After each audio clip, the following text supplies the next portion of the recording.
जय मां सरस्वती। प्यारे बच्चों, पिछले वीडियो में हमने माता के अंचल पाठ का सारांश समझा और अपने लेखक महान साहित्यकार श्री पूजन साहिब जी के जीवन के बारे में पढ़ा। तो अभी मैं आपके सामने फिर नया वीडियो इस पाठ का लेकर आया हूँ। मैं उम्मीद करता हूँ कि पिछले वीडियो में भी आपको मेरी जो बातें समझ आई होंगी और अच्छा लगा होगा आपको।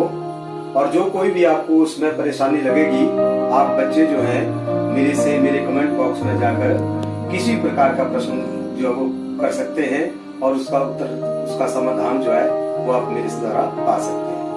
तो प्यारे बच्चों, अभी हम आज जो है इससे आगे पढ़ना शुरू करेंगे माता का अंचल पाठ जो कि श्री पूजन साहिब जी ने लिखा है।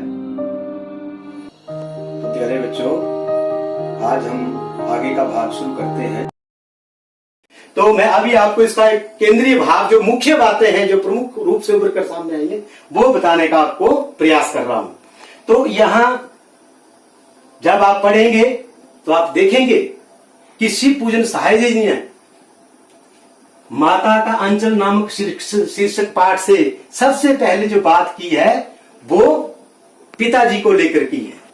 और उसमें इस पाठ की जो शुरुआत है, जैसे मैंने की लिखने की शैली के बारे में बात करी थी, जहां लड़कों का संग तहां बाजे मृदंग, जहां बुढ़ों का संग तहां खर्चे का तंग।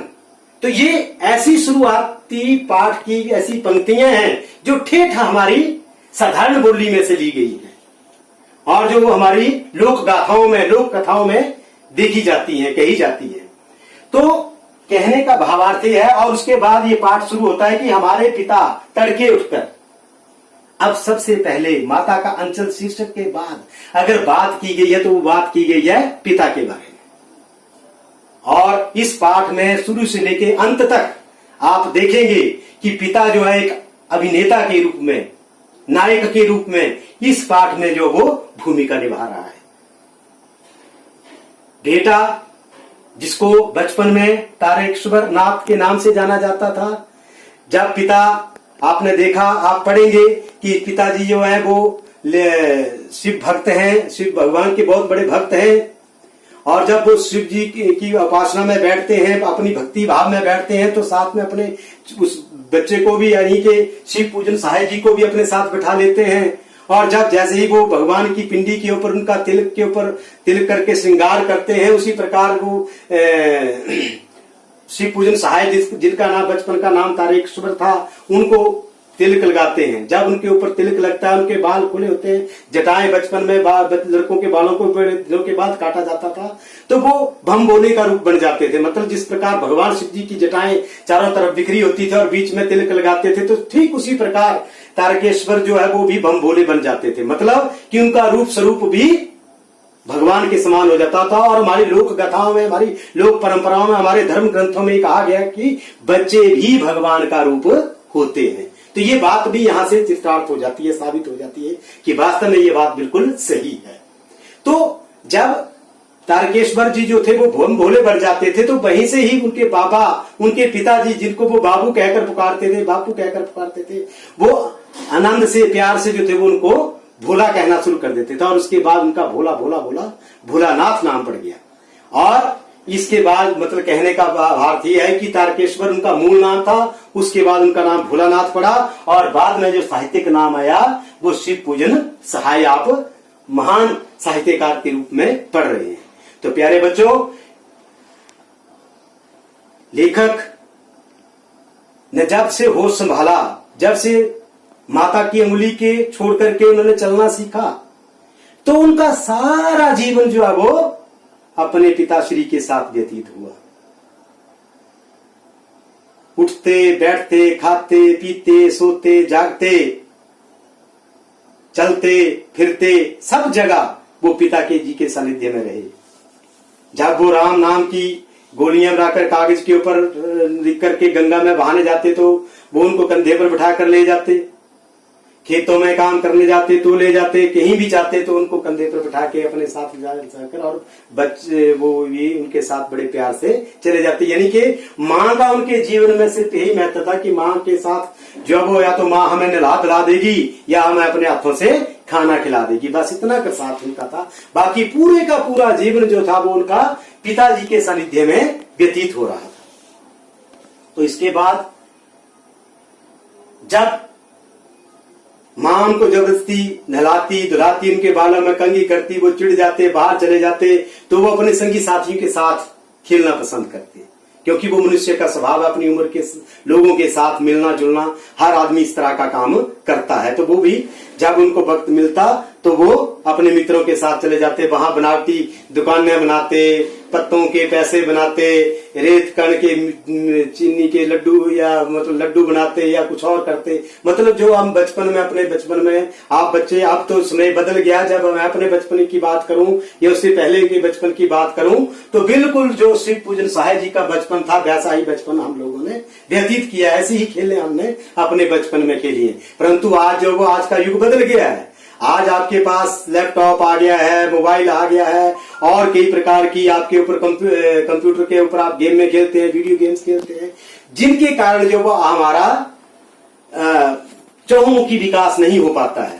अगर हम पिछले युग में चले जाएं, जो हमारा काल था जिसमें हमने बचपन व्यतीत किया है, उस समय हम खुले आंगन में, खुले खेतों में, खलिहानों में दौड़ते थे, कूदते थे, उछलते थे, भागते थे, कभी नदी नालों में नहाते थे, कहीं कुछ भी करते थे। तो उससे क्या हो जाता था कि बच्चे का सर्वांगीण विकास होता था। परंतु आजकल के बच्चे जो है वो एक कमरे में बंद होकर के जो है वो पंगु बन गए हैं। तो ये थोड़ा सा इसके दोष और गुण और दोष हैं इसमें, जो आप बड़े अच्छे ढंग से समझ सकते हैं। तो आप बच्चों में भी जो आपके अवगुण होंगे उनसे आपने बचना है, जो आपके जीवन में बुरी बातें होंगी आपने उनसे बचना है। इस पाठ का एक संदेश हमें ये भी मिलता है।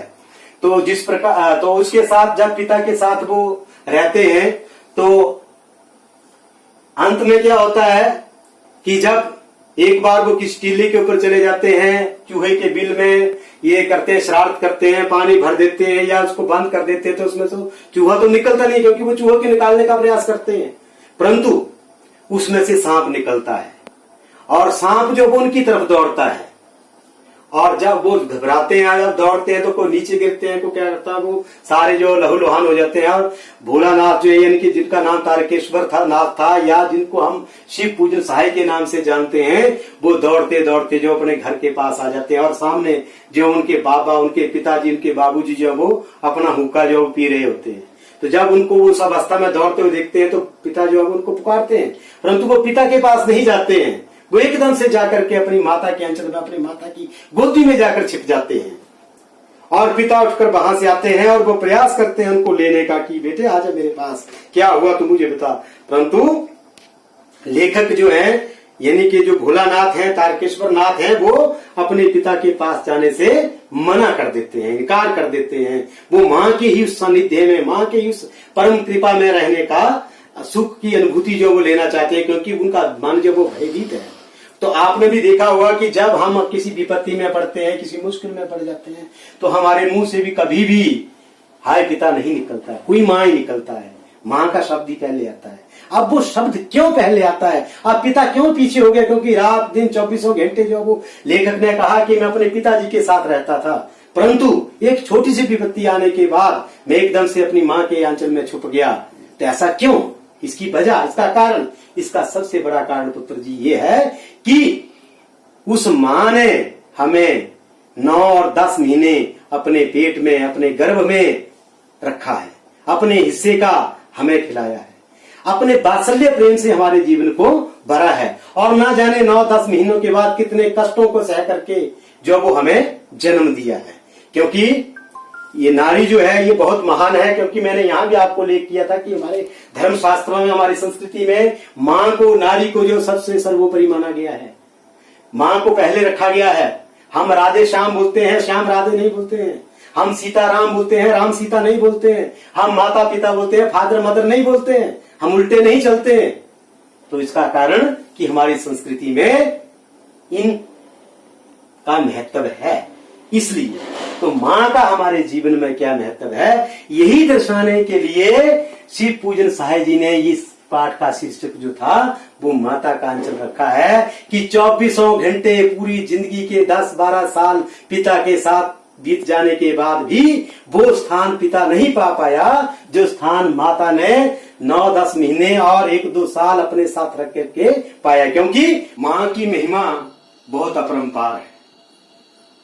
जैसे मैंने आपको पहले बताया था कि माँ अपने बच्चे को अपने गर्भ में, अपनी कोख में 9-10 महीने रखती है, अपने हिस्से का हमें खिलाती है, हमें बड़ा करती है, हमें जन्म देती है और जन्म देते बार न जाने कितने कष्टों को वो सहन करती है। तत्पश्चात वो खुद गीले में सोती है, हमें सूखे में सताती है, हमारा पूरा ध्यान रखती है। कहने का तात्पर्य मेरा ये है कि माँ बच्चे को अपना वात्सल्य प्रेम प्रदान करती है जो कि पिता के पास नहीं होता है। हालांकि पिता भी माँ के समान बच्चे के लालन पालन में पूरा भागीदार होता है, परंतु फिर भी पिता जो है अपने बच्चे को वो माँ जैसा वात्सल्य प्रेम नहीं दे पाता। एक माँ है जब बच्चे को भूख लगती है तो अपना सारा काम धंधा छोड़ करके अपना उसको दूध पिलाती है, अपना स्तनपान कराती है। जब वो खाना खा रही होती है और उसका छोटा बच्चा जो है वो पोटी कर देता है तो वो अपनी थाली को साइड में करके किनारे पे करके अपने बच्चे को साफ करती है और फिर हाथों आदि को धो करके फिर अपना खाना शुरू करती है। ये माँ का उपकार है, ये माँ की महिमा है।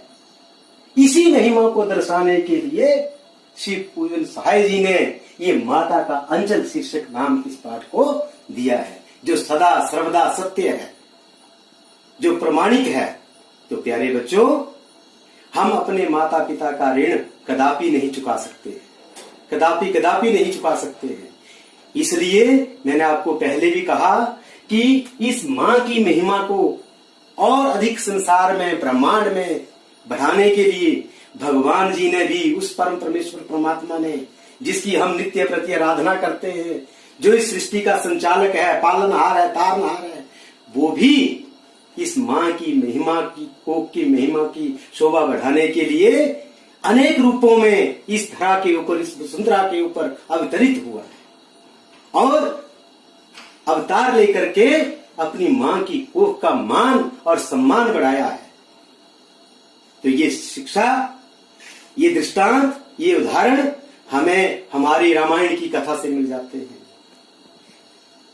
कृष्ण लीला से हमें मिल जाते हैं, सतयुग में हमें मिल जाते हैं, त्रेता द्वापर, जो रामायण त्रेता के में रची गई और द्वापर में कृष्ण भगवान जी का अवतार हुआ, तो उन सब में इसी महिमा का गुणगान जो वो गाया गया है।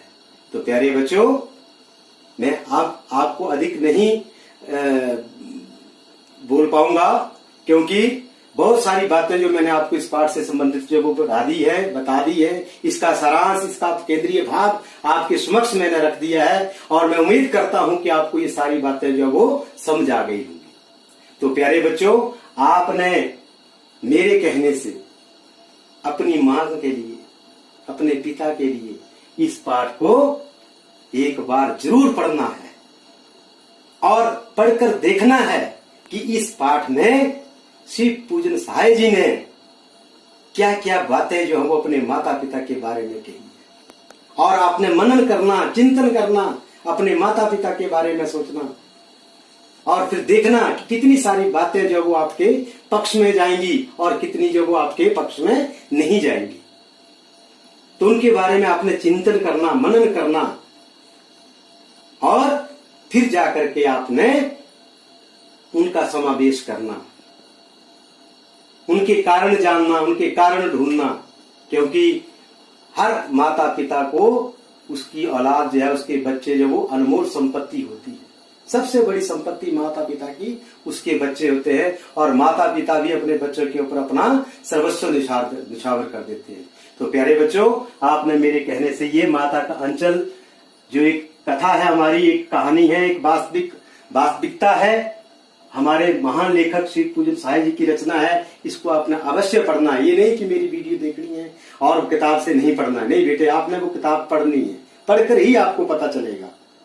तो जो मुख्य केंद्र बिंदु थे मैंने आपको बता दिए है, पर उसके बाद भी आपने विस्तार से इस पाठ को पढ़ना है। और पढ़ते समय बीच में अगर आपको कोई ऐसी परेशानी लगेगी, किसी शब्द का अर्थ समझ नहीं आएगा, कोई बात आपको समझ नहीं आएगी, आप मेरे कमेंट बॉक्स में जाकर के कमेंट करके आप मेरे से प्रश्न करके जो उसका उत्तर जो है वो पूछ सकते हैं। और मुझे प्रसन्नता होगी, मुझे अच्छा लगेगा कि आपने मेरे से प्रश्न किया। मैं आपके प्रश्न का, हर प्रश्न का उत्तर जो है वो देने का प्रयास करूंगा। तो प्यारे बच्चों, ये उम्मीद मुझे आपसे रहेगी कि आप वास्तव में अपने माता पिता का सम्मान करेंगे और मैंने जो आपको बातें बताई और मैंने जो आपको किताब को पढ़ने को, इस पाठ को पढ़ने को कहा, वो आप अवश्य करेंगे। तो इसके बाद ये पाठ मैंने आपको पढ़ाया, ये मैं 2 भागों में, मैंने एक भाग पहले पढ़ाया और आज एक भाग ये समाप्त होने जा रहा है।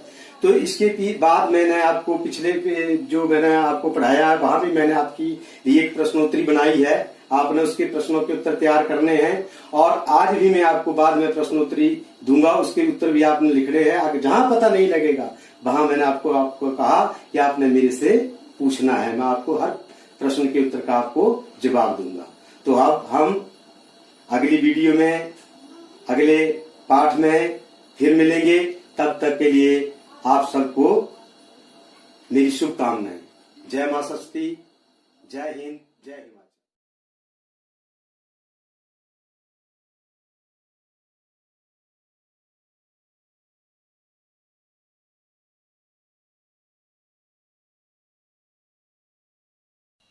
आपका दिन मंगलमय हो।